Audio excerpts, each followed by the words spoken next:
Merry Christmas. Oh, it's that time of year again. Merry Christmas, Declan. You're looking very festive, I must say. Thank you. It's Christmas. So I thought, for our special Christmas episode of GU Cast, we would dress up a bit. I didn't know. And I found a you summery also shirt. look very nice, Declan. The typical Aussie summer shirt. I know. Well, it's summer here in December in Australia, so please forgive us. But Alan White would be proud of you. Thanks very much. Yeah. Big shout out to Alan, one of our podcast advisors, patient advocate, who has the most amazing array of most colourful shirts. Absolutely. So it's our Christmas special. It's the last episode of the year. It's the 22nd of December. It's been a good year, hasn't it? It's been a fantastic year. Lots of new things, and we're going to cap it off with something great. Yeah, and we have a jam-packed episode coming up, so please stick with us. We've got... Yes, what's on? What's on? Well, we've got a surprise guest who's popping into the studio. A great mate of mine from Ireland, Kiran O'Malley, is popping into the studio all of a sudden, so thank you, Kiran, for dropping in. We've got a great chat coming up with old Melbourneian fellow, Alastair Lamb from Oxford, who's a fantastic urologist, great friend, and a really clinician good... scientist. He is a very He's fantastic, so he's a force to be reckoned with, and he'll be giving us the... lowdown on what's happening in Oxford, so that's really, really good. Katie from GUcast is popping in to give us an update on our partner program, because it's the end of the year, and the reason we've done well this year is we've got this great partnership program and all sorts of people supporting us, so Katie's going to pop in. And Katie's a great new addition because she's now our partnership and content manager. Yeah, and she's very good on all the social stuff, so not just boring old Twitter and YouTube like I do. She's very good on Instagram, LinkedIn, TikTok is coming, etc. Look out, TikTok. Yeah, so Katie's dropping in, but big thing at the end. Big announcement at the end. So if you've, you've got to stay tuned. If you've ever thought about going to the APCCC, we've got a special Lugano APCCC GUcast giveaway. So stay tuned. It's going to be huge. Giveaway. Yep. It's my favourite prostate cancer meeting in the world. Only happens every couple of years. It's on next April in Lugano. And in beautiful Lugano. Beautiful Lugano in southern Switzerland. And if you are a GU oncology trainee in Australia or New Zealand and you want a free trip there, stay tuned. Don't give too much away, but it's going to be a big announcement. It's a great episode. So let's get going. Thank you. Absolutely. Let's get going. Well, let's welcome our good mate, Dr. Kiran O'Malley, urologist from Dublin, who just happened to be passing through. Merry Christmas, Kiran. Merry Christmas. Good to see you. And the only one of us sporting GUcast merchandise. I wasn't given the memo to dress for Christmas. So Santa came early in your house. Done beautifully. You got the GUcast merch. Yeah. Good to see you. So you're down visiting your... to be here. Yeah. Your brother lives here? My brother lives here. He's at the Peter Mac and the Women's and the Royal Melbourne. And I had the good pleasure of joining you today in theatre, Declan, for some robotic prostatectomy work. It was a little masterclass you gave me today. So I was asking you a lot of questions as well. It was most enjoyable, and I was reassured that so many of our steps are so much in common. It was excellent. So you're the one that slowed him down a bit today. Did I slow him down? No. But when I left, everything was bang on time, actually. Yeah, it's always nice having colleagues in theatre, isn't it? And learning from each other. And it was a nice way to end the year. It's refreshing. It's nice, and you have a great team there. Actually, I was really impressed by the teamwork and how everybody got on so nicely. Everything flowed beautifully. So you have a well-oiled machine. So delighted to be here tonight. Good to hear. We were at Epworth, Richmond today, but Peter Mac, we were operating earlier in the week, and great teams in those places. Now, so you're a urologist in Dublin. You do a lot of prostate work and other stuff. And last year, of course, we visited you for the Irish Society of Urology annual meeting, and we did a dedicated podcast. That was really good fun. You were the president, actually, of the Irish Society at that time. So I wanted to just briefly ask you, how's it been in Ireland this year? How's life in urology and in medicine? Last year we were still sort of getting back to in-person meetings. Obviously, this year we've had a much more complete and normal academic year with everybody meeting and greeting and collaborating on site. Obviously, last year I was particularly honoured to have you there, Declan. I was the president, and I was mindful that we hadn't had you as a guest of the Irish Society since you were there some 20 years ago as a whippersnapper. So you put on a tour de force, and you highlighted the meeting beautifully on the podcast. So we were thrilled with how the place looked and how the meeting was showcased. And for that, thank you. Yeah, I think that was one of our most popular episodes. Actually, it was really beautifully done.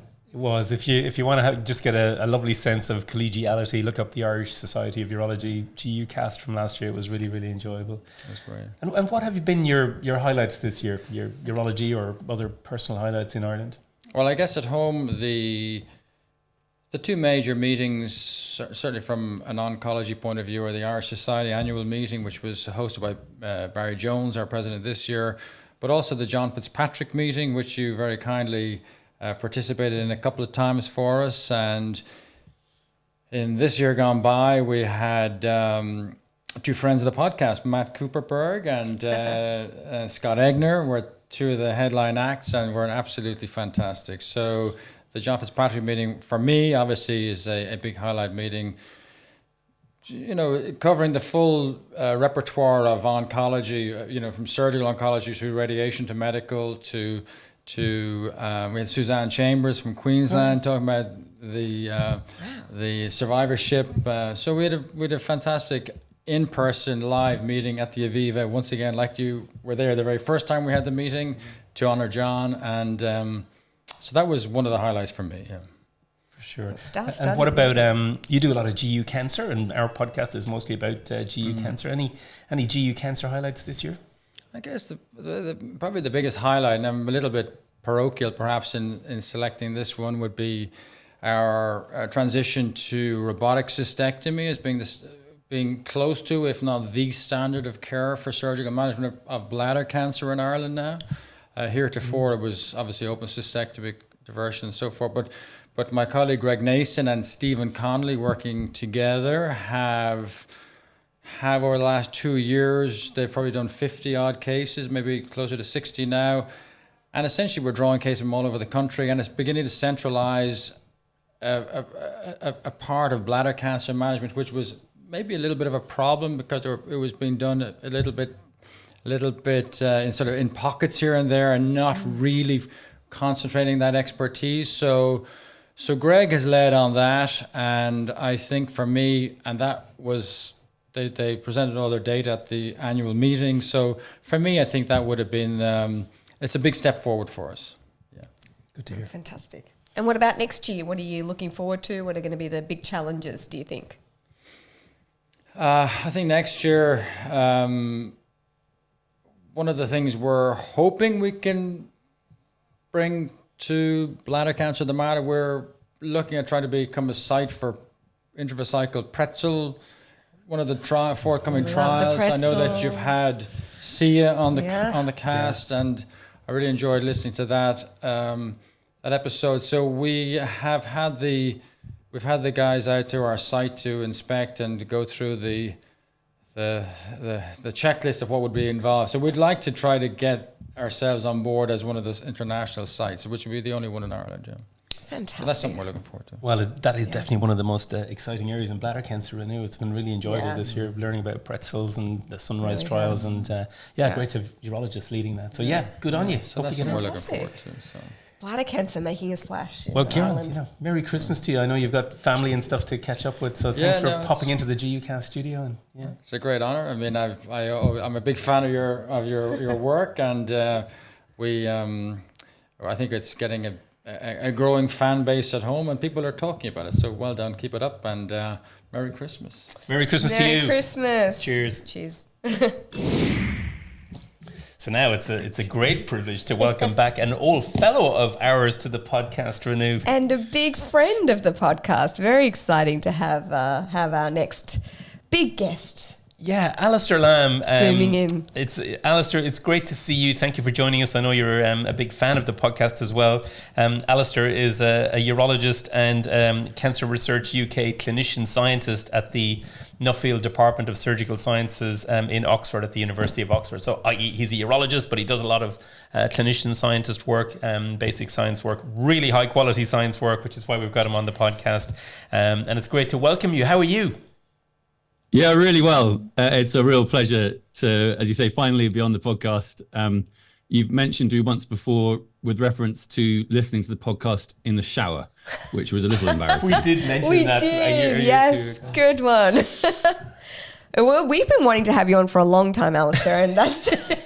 I believe you. I've had on see that now, Alistair in the shower. And to show it, we've invited you on our special Christmas episode. It's our special Christmas it's an episode. Honor, I said felt like I was gate crashing the party, but it's a we do wish we could give you some champagne, but it's really exciting to have you with us because not only are you a fellow from Melbourne, we know you, you're a good friend of ours, but you're also this incredible clinician scientist. It's a rare breed, but the translational work that you've done in prostate cancer especially is just incredible, and we're really looking forward to hearing a simplified version of it. Yeah, that's what the brief I think we gave him. We said, can you do some dumbed down of that Nature paper from last year and that other beautiful spatial paper you just did, etc. But there's some really high quality work I know you feel passionately about, and we'll put the links in the show notes, Alistair. But I suppose we wanted to get a sense of what's going on in your world and what will be of interest to our audience. Yeah, thanks. Would it be helpful? Could I just put it in a bit of context, the sort of work that we're doing? Because I don't think any dumbing down is needed for the audience, but I think certainly it's helpful to put translational science in the context of the sort of clinical work we do, isn't it? So I think it's not overly simplistic to say, hopefully you guys will agree, that we can basically summarize prostate cancer research into 3 questions. And those questions are, who do we investigate? Secondly, who do we treat having diagnosed prostate cancer? And thirdly, how do we continue to treat those men who are relapsing? Of course, basically that's screening, risk stratification, and ongoing treatment of metastatic disease. And essentially the vast majority of research efforts, funding, and to be frank, real success has been in that third question, hasn't it, with respect to ongoing treatment of metastatic disease, and rightly so, because that's the stage of the disease which really sadly leads to death from prostate cancer. But I think we all know that the relative proportion of men with prostate cancer or who are considering the possibility of having prostate cancer is not in that third question, it's in the second. And if we include the entire male population above the age of 50, then in that first question. And so actually, if we want to really impact men, our community affected by prostate cancer, then we've got to tackle those first 2 questions. And I think it's really just in the last few years, with a change in the technology available to us, the genomic technology, that we're now able to start doing that.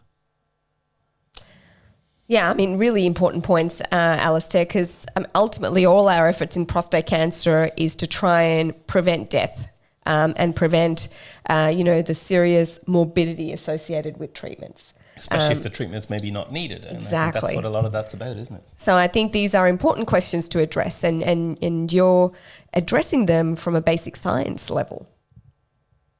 Yeah, thanks. So we have a real focus on this technique called spatial transcriptomics, and it was developed just a few years ago, a big paper in Science in 2016 from Joachim Lundeberg's group, now a good friend and close collaborator in Stockholm at SciLife Lab. And what it's allowed is for us to actually unpack the genetics of what's going on in prostate cancer cells and other cancers too, but our focus is obviously prostate cancer, actually in the prostate, rather than having to destroy the tissue, which is what you always had to do before to do sequencing. So effectively, we can do sequencing in situ at the full transcriptome range. And what we managed to do, and this was a publication, as you briefly mentioned a moment ago, Declan, in Nature last year, was to track clones. So we developed a way, interestingly, during COVID, this is a sort of a silver lining of COVID in terms of a real focus on the computational side of our work, because obviously we couldn't do any wet lab work or any patient-orientated trials during COVID in the UK, is we developed a way of taking that spatial transcriptomics data and then tracking clones as they develop within the prostate. And we found 2 fascinating things. Firstly, a lot of the mutations, the DNA changes that we previously thought uniquely associated to cancer were already present in non-transformed benign epithelial tissue, which is a bit mind-blowing and probably raises more questions than it answers. For example, when did that happen and why did those clones not transform? to name two questions. But then the second big thing we spotted was that even within what looks like the same area histologically of prostate cancer, there are multiple clones, so multiple regions with different genetic profiles. And so what we've been doing since that work is trying to work out which of those clones spread, which of those clones metastasize with a particular focus on lymph nodes, because I think that's a really key window into lethality. Essentially what we're trying to do is hunt the lethal clone, or the clone with potential for lethality. And I think we now have the technology to enable us to do that. And so what are you doing? What have you got running at the moment? What trials are you doing? Yeah, thanks. So, I mean, it's funny, isn't it? When your sort of published work is often a year or two behind what you're currently doing. And, I'm really happy to give a bit of insight into what we're doing right now, which is where we're matching that spatial heterogeneity within the prostate itself to those clones that metastasize to the lymph nodes. And a couple of things, I presented this at ESUR in Basel just a few weeks ago, is we've realized that actually it's not, the tumor in lymph nodes is not monoclonal. It looks like there are several different areas of the primary prostate which spread to the lymph nodes. And then what we're increasingly thinking could happen is that some of those clones are more able to alter the metastatic environment than others. And could that be because they're responding to changes in the tumor microenvironment in the prostate itself? For example, inflammation, T cells, all that kind of stuff. And if that's true, we need to do some more work to prove that that's true. Then you could see a whole sort of line of reasoning which would lead to altering the primary environment in the prostate with neoadjuvant medication, which would potentially stop the chance of those clones spreading. And this is quite apart from that big question I said, the second big question, which is who do we treat? Well, clearly, if you see evidence of a lethal clone in the prostate, that man needs treatment. By contrast, somebody who has no evidence of clonal lethality in the prostate, we probably don't need to treat, and we can reassure them and manage them expectantly. Yeah, I mean, and it's exciting to think of the clinical applications of all this work, isn't it? Because ultimately that's what it comes down to. And, Declan, in our lutectomy trial, we've embedded some translational work, and spatial transcriptomics is a big part of that. And, and I think even with that sort of tissue and patient population, we can probably contribute a lot to what you're doing, Alistair. Yeah, Renu and I have been corresponding by WhatsApp over the last month or two, along with my office colleague, Ed O'Neill, who sits next to me, for those of you who are watching this. He's not here currently, but he would be if I didn't have a sign on the door saying, podcasting, be quiet, please. So yeah, we've basically got a real interest in your lutectomy cohort, because I think it would be fascinating to look at whether some clones are more responsive, and it could be because they express more PSMA, of course, but there may be other reasons too, more responsive to lutetium than others. And then what are you doing to clonal selection? So for cancer evolution to occur, you just need two things, don't you? One, you need a mutational change, which is probably stochastic, so random. And then you need a selection pressure, which is the environment, meaning that some of that mutational change leads to an advantage and some probably doesn't. And so with the lutectomy trial, you're basically applying a really strong selection, environmental change.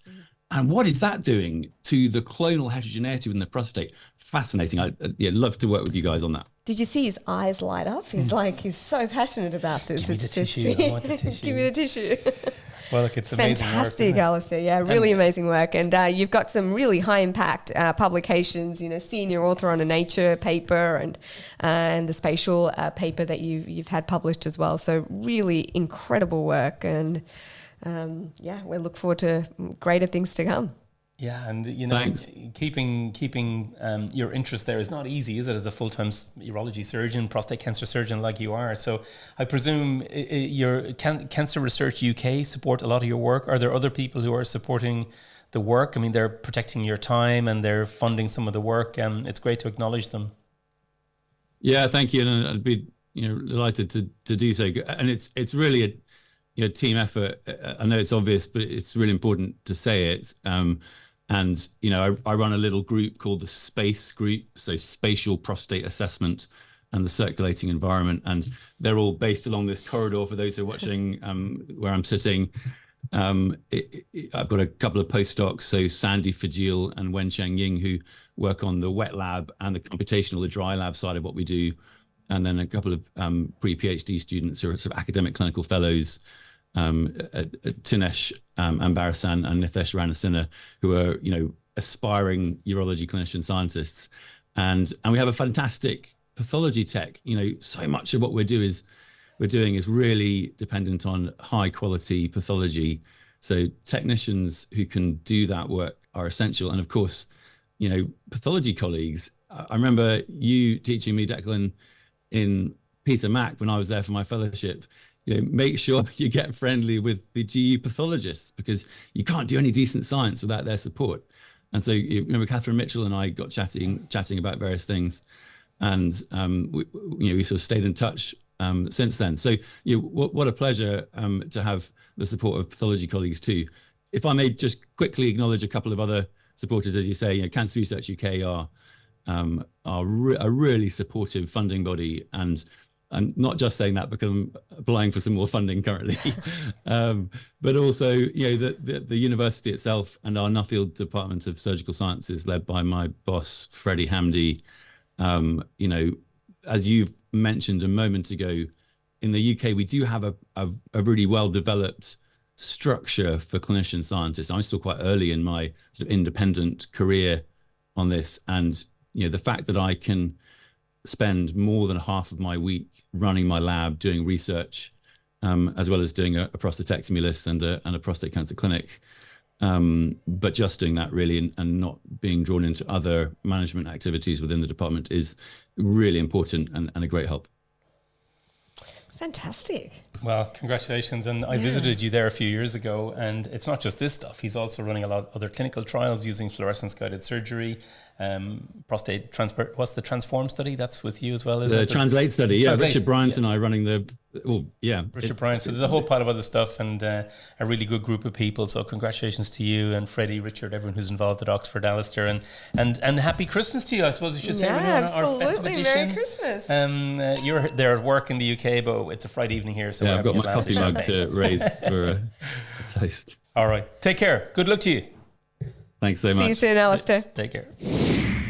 So what we wanted to do next, Renu, is talk a little bit about our partnership program, which has been a really important thing for GUcast this year. I think that's, a big part of the success we've had this year. And the partnership program has really allowed us to kind of expand the podcast and expand the outreach. And I think it's been a really valuable partnership program to have. So that's what we did about a year ago. We actually were quite responding to a lot of friends in industry who said we want to support things like GUcast. So we created a partnership program which allows people in industry to support GUcast with things like educational grants to support the technology and the content and so on. So we want to quickly thank our partners. But before we do, we want to introduce Katie, who's our partnership and content manager at GUcast. Katie, thanks you for coming out behind in front of the cameras for a change. This is great. We had to drag her out. Yeah. Hi, Katie. Welcome to the studio. Thanks for having me in today. I appreciate it. It's been a good year to work with you guys. So, Katie, you've worked really hard over the past few months, to get our partnership program going. Declan will talk to us about the 3 different tiers of sponsorship we've got. But what has been the main challenge for you, and what have you really enjoyed? Oh, well, it's been fantastic getting to meet all these great teams of people and work so closely with them. We've gained a lot of interest from a lot of different areas, like our Bayer China group. It's been fantastic. It's been a good year for GUcast. We've updated our Instagram, which has been really good, and we've got a lot more to come. Yeah, I think having Katie on board really has helped our social media outreach, which has been really good. Yeah, it is, because all people like me are still on Twitter or X or whatever you call it. No, you've got the TikTok account. I've seen it. I haven't actually done anything with it yet, but it's one of the things for 2024. Yes, short form video. But Katie, are you on Twitter yourself? I am on Twitter now. Just because it's part of the job, because we've talked about it this year, but I think people of this age group are not on Twitter. No, it's dying, but we still enjoy it. But it's really important to be on Insta and TikTok, and LinkedIn is like having a real resurgence. So we're there everywhere. We'll put all the links up, and please do come and find us. And you'll find Katie posting great content and stuff from past episodes, and also stuff about our partners, of course. Great job, Katie. So we did want to run through briefly the partners and name check them, because they've been great. Our gold partners are Janssen. Big shout out to Ernie, Hannah and Simona from Janssen in Australia, who came on board very quickly. And we've done a couple of great themed podcasts for them on areas of big interest to all of us, like high-risk prostate cancer, metastatic hormone-sensitive prostate cancer. Likewise at Mundy Pharma, Kiran and Amber, thank you very much for supporting us. Mundy Pharma are very active here in the ADT space.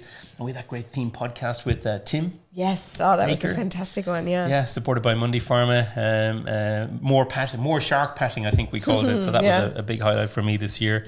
And another gold partner is Bayer China, who've just come on board. So Bayer Australia are already silver supporters of ours. Ada and Svetlana came on really, really early. They were really enthusiastic about the podcast. And then coming for next year is with Bayer China support. We're now going to have dedicated themed podcasts for our friends in China.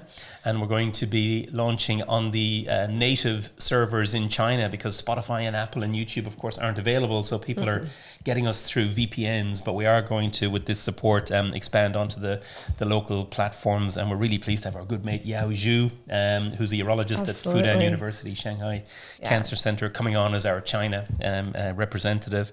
So that's going to be fun. I'm really looking forward to the China stuff. Well, I think Bayer China coming on board actually kind of opens up a new era for us, I think, in GUcast, and we didn't know that that GUcast was so looked upon so favorably in China, but it is. So it's really exciting. And there's some really advanced GU-oncology practice out there, so we want to learn from our Chinese friends as well. And Bayer China are also supporting our conference highlights packages, which I know many of you enjoy, and as we talked about earlier with Kiron, things like the Irish Society of Urology, EAU, APCCC, PCF retreat, etc., etc. We post highlights from these, but we'll be doing more of them thanks to Bayer China. Also, silver partners, Device Technologies, who are the distributors of our favorite surgical tool, the Da Vinci robot. So Intuitive Surgical use Device Technologies here, and they are silver partners of ours, and we work very closely with them, thanks to Natalie and Lisa. MSD came on very early, thanks to our good mate Baz Akladios. Baz is he's a really keen podcast listener, absolutely, he might be getting into the field himself soon, I think. And we did promise, we got a themed podcast coming from MSD probably in February, when the Keynote 564 overall survival data reads out, and we already know it's a positive endpoint. Tony Chieri emailed us immediately when it came out, and we'll invite Tony back on the podcast in February after ASCO GU to talk about that, and that'll be a theme podcast to look forward to. And our bronze sponsors, partners, Cipla here in Australia, with the great support of our friend Ken Abbott. Cipla look after Degarelix here, so we use a lot of that obviously for prostate cancer. And also on the bronze partner list is Ipsen, who've just come on board, just signed up this week. And they have an interest in ADT with diferoline and also cabozantinib, and a big shout to Cherini for all the work she's done getting that across the line. So that's it. That's our list. Big partner list, and which is expanding. A few more will be announced in the first quarter next year. And great list, and also a great bunch of people who've always been very supportive of us and of educational efforts. So I think we'll do some great things together. Yeah. So thank you, Katie, as well. Especially the exciting announcement we've got. Oh, yes, that's right. And we will be coming back to that. I know we teased it later on. And not possible without our amazing sponsors. Exactly. So a big thank you and Merry Christmas to them. Exactly. Here we go. Katie, thanks so much to you. Looking forward to next year. Thanks for having me. No problem. Well, that's nearly all we have time for on this festive end of 2023 podcast. Nearly, but not quite over yet, because we have the most exciting part. It's already been a fantastic podcast, but we've got a great giveaway to tell you guys about. We have, because my favourite prostate cancer meeting in the world is the APCCC, the Advanced Prostate Cancer Consensus Conference that happens every second year in Switzerland, hosted by Silke Gillison and Aurelius Omlin. It is a fantastic meeting. It's kind of famous because it comes up with these consensus statements. They have a big panel of experts and they vote on contentious, fast-moving areas in prostate cancer that maybe are a little bit ahead of guidelines, and you'll often see people put up the APCCC results on what would you do with this high-risk patient with PSMA node-only disease on PET imaging, blah, blah, blah, blah, blah. But it's not just the panel voting, because the first 2 days of the meeting is state-of-the-art addresses from really the world's best experts in prostate cancer, all in one big room. You're not running all over a big conference center. You can sit there and have these short 10, 15-minute talks from really the smartest minds in prostate cancer. So it's a great place to go as a delegate, and that's what we want to talk to you about. Yeah, and we gave a great APCCC highlights GUcast episode a couple of years ago. We did. And the next, it only happens every second year, like you already mentioned, Declan, and it's coming up in 2024 in beautiful Lugano. So this is an opportunity for you guys to make it there. And actually, that last highlights package from the last meeting 2 years ago, we published 3 different podcasts, and we're showing some of you the highlights on the screen now. But it was sensational, and we had so much great content to go through. We made 3 great episodes, and you can see some of the beautiful scenery of Lake Lugano in southern Switzerland, and that's where we want to send so 3 what do you trainees. have to do to get there? Okay, so this is the deal. So we have 3 travel awards to be collected by some lucky winners over the next few weeks. The prize is, drum roll, each of these 3, they must be trainees or fellows in GU oncology, so that could be urology, medical oncology, radiation oncology, nuclear medicine, will win flights, hotel accommodation and registration to the APCCC in Lugano, which takes place from the 25th to the 27th of April next year, just a few months away. So there you go. What are you asking for? Flights, accommodation, registration to a meeting in beautiful Europe. It's pretty good. I mean, it's a great meeting, but also one of the reasons people like it is it's small. It's not a gigantic meeting like ASCO or EAU. And the networking is great. And that's why we want to give this to senior trainees or fellows, because you might meet, that next boss or whatever, or someone you want to collaborate with. And I think this is a really, really great opportunity to do it. So it's all covered from GUcast. And we want to tell you a little bit about how you can win one of these 3 great travel awards. So we don't want an application letter, but we would like a 60-second video. Basic video, just shot on your iPhone or your Android phone, just a selfie mode will be fine. And in that 60 seconds, we want you to tell us 2 things. What your favourite GUcast moments are. And from 2023. From 2023. We don't want the title of the episode, because that's pretty easy to look up. If you go to Spotify, you'll get a list of the 100 or so episodes we've done. But your favourite moments, like, the moment that one of us tripped over our lines.